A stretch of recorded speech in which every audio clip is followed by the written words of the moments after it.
Okay, so good day, guys. So this is Erudite's Anatomy series. So let's continue with our journey in upper limb. Um, we stopped at um cubital fossa. So we are here to do the last outline on cubital fossa, which is the applied anatomy. I hope you remember the acronym is definition, location, ABC of flow. So let's look at A. The applied anatomy area we need to know is number one, applied anatomy is like advantage, sometimes disadvantage. Do you understand? So one of the applied anatomy number one is it is a site for checking blood pressure using the brachial artery. So this is what about cubital fossa. So if you remember, I think this is we even said it when we did the definition location. Then the second one is it is still a it is a site for giving intravenous injection. So which vein do we normally give intravenous injection here? Is median cubital vein. Median cubital vein. Median cubital vein. So do you understand? Then the last one is this guy. Um, you see this bicipital aponeurosis. Bicipital aponeurosis. This bicipital aponeurosis. So actually, you understand it more when we do dissect muscles. So, but the one thing here you need to know about this guy is that bicipital aponeurosis have a special name in this cubital fossa. We call it. It is called grace of God tendon. Grace of God tendon. Sounds funny, right? Or we call it praise be to God fascia. Praise be to God fascia. So the reason being that what this bicipital aponeurosis, the reason why we call bicipital aponeurosis praise be to God fascia or grace of God tendon is because we are thanking God for giving us this fascia. Do you understand? That covers median nerve, median nerve and brachial artery in the fossa. So look at, for example, we normally give intravenous injection in the what? Median cubital vein. I remember median cubital vein is at the superficial fascia. Then bicipital aponeurosis is at the deep fascia. So if not because of this bicipital aponeurosis, most times doing needle prick for what? Intravenous injection, you can, if not because of this fascia that is protecting median nerve, you can injure this median nerve of brachial artery. I know median nerve is it supplies all the long flexors of the what? The digits. And also that is the major supplying major nerve that supplying the almost 6.5 miles in the anterior compartment of the forearm. So and brachial artery, remember brachial artery supplies the forearm and hand. If you injure these two, it's going to be there's going to be a war. There's something called Volcamic ischemic contracture. So you see that a lot of clinicals will arise from this damage of the median nerve of brachial artery. So another question I normally used to ask you is what separates median nerve from median cubital vein? It's still the same thing. It's by spinal neurosis. So that is why we call it praise be to God fascia.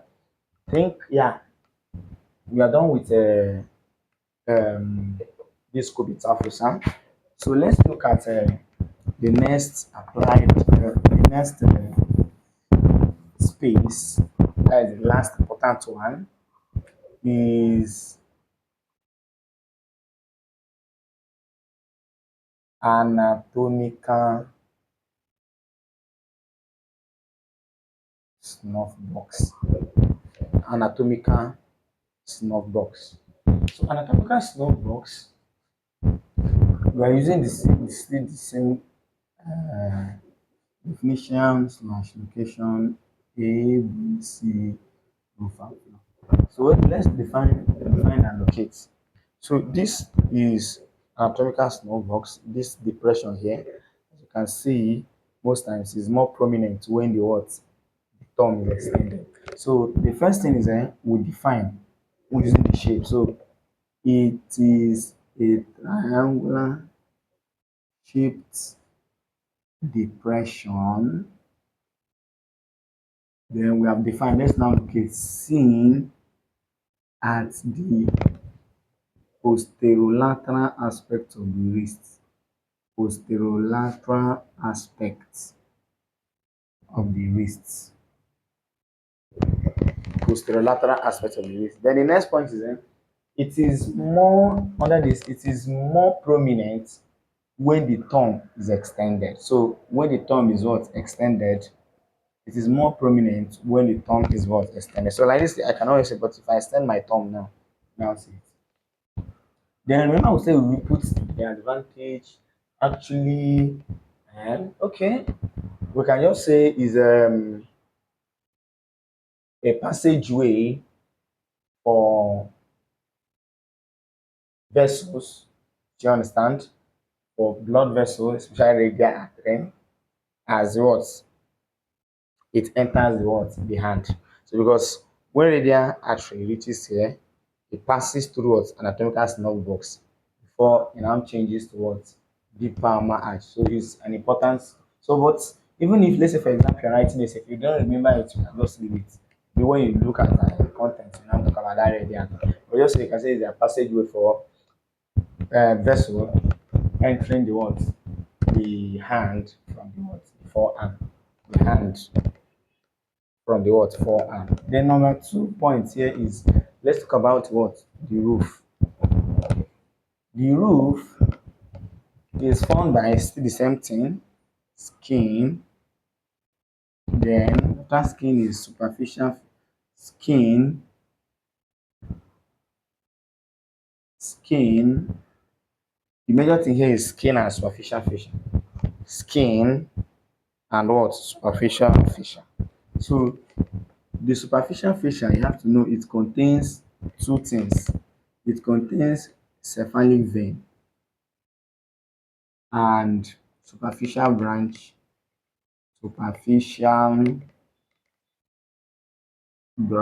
of radial nerve. So these are the two things you see in the what? In the superficial fascia. Skin and superficial fascia. Then superficial fascia, skin, comma, superficial fascia containing cephalic vein and what? Superficial branch of radial nerve. Then if you talk about the floor is formed by bones. Formed by bones. If you know the arrangement, don't worry. When we do bones, we see the actual arrangement, but it's formed by bones from it's formed by bone from proximal to distal as follows. So the first one is a distal radius. Then the second one is that distal radius you see scaphoid. After scaphoid, you see trapezium. Then and first metacarpal vocational. So this first metacarpal is what vocational. Vocational. Okay, so what forms the floor is bones from the proximal to distal. That is as follows: distal radius, scaphoid, trapezium, and what first metacarpal occasionally. Then let's look at the boundaries. It has, if you come to the boundaries, which is number 4, the boundaries, it has it depends on it has medial. Okay, know if I say an anatomical uh, position, here will be what medial. Here, I don't know if you can see it, but just know it has two walls. You have posterior. Posterior wall is also called medial wall. So I can say posterior medial wall.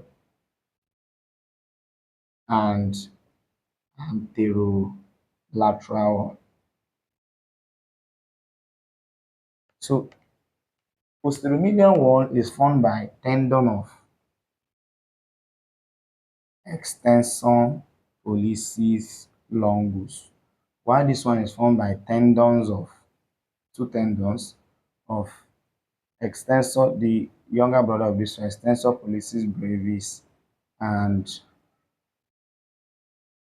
abductor, and to write this one, abductor pollicis longus. So I'll say the posterolateral wall is formed by what? Tendons of, that is, posteromedial is tendon of EPL. Anterolateral is what? Tendons of EPL, sorry, APL and EPB. So these are the ones. Then for the contents, it's just one content. For content, just one content, which is the radial artery. So that's what I was telling you before, radial artery. Then the last one is applied anatomy. Applied anatomy. So if you come to applied anatomy, mostly you get almost all the applied anatomy here from the floor. Remember, the floor is formed by bones. Do you understand? Remember, the floor is formed by bones. So the first one is let's start with distal radius. So there's something called Smith fracture.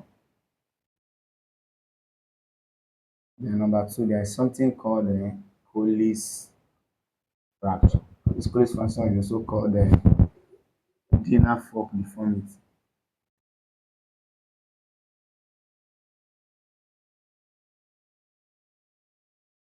So for Smith fracture is a fracture of distal radius anteriorly. While this one is fracture of distal radius posteriorly. So that's just the difference. Do you understand? Then the third one is after this distal radius, the next bone is what? Scaphoid. So fracture, the popular question of scaphoid leads to swelling of the anatomical snub box. So most times when you hear that somebody fell down from outstretched arm, let's say for example somebody is maybe fall down from the tree and landed with guys outstretched what palm down. You now see that most times they tend to ask you, they'll say there is a swelling in the anatomical box. Which will be following bone or which will be following caused the swelling in the anatomical snowball. It's fracture of the scaphoid. So when we do scaphoid, I'll tell you that scaphoid is the fractured capable fractured. So fracture of scaphoid leads to swelling of the anatomical snowballs. Then the fourth one, trapezius, no applied anatomy for trapezius, but for first metacarpal, there's something called Bennett fracture. Bennett fracture. So fracture of base of first metacarpal is called base metacarpal. Base of first metacarpal is called Bennett fracture. Then number five, applied anatomy.